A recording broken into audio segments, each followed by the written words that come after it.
When you talk about Cuba, you can't start with the music or the food.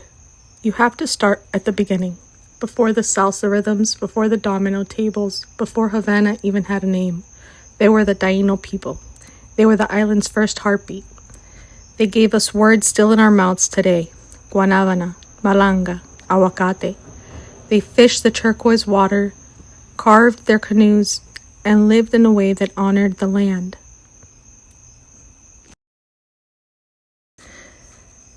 Then came the Spanish in the late 1400s.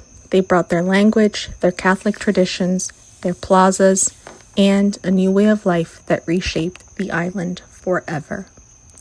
They also brought something darker, the enslavement of the Taino and later the forced arrival of Africans. The Africans didn't come by choice, but they brought something that can never be taken away from them: their rhythm. The drum beats, the dances, the rich flavors in the food, the spiritual traditions like Santeria, all of it rooted deep in Cuban soil. Over time, these influences mixed, creating something entirely new.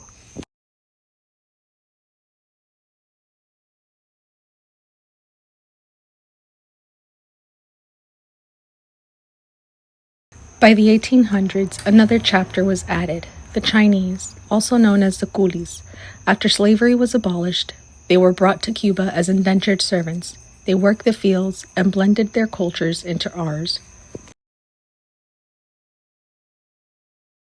But the Cuban history isn't just about blending cultures, it's about showing up when it matters. One of my favorite examples is Las Damas de La Habana. These were wealthy Cuban women in the late 1700s who during the American Revolution raised enormous sums of money, jewelry, gold, whatever they had, to send to George Washington's troops. Historian Stephen Bonzow called it the bottom dollars upon which the edifice of American independence was erected. Think about that. Women in Havana helping to fund a revolution thousands of miles away because they believed in freedom. Their generosity made its way into the hands of soldiers fighting in a war that would change history. And still, through all of this colonization, slavery, immigration, Cuban culture grew into something vibrant. We gave the world la clave del son, the heartbeat behind so much Latin music. We gave the world salsa. We made coffee an art form, and we made the domino table the center of every gathering. Today, being Cuban means more than where you live. For many of us, it means carrying home inside of us because we had to leave it behind, running from communism, looking for freedom, building new lives far from the island, but keeping our traditions alive.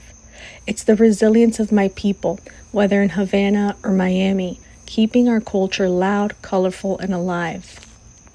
It's knowing that no matter where we are, when the music starts, we still move the same way.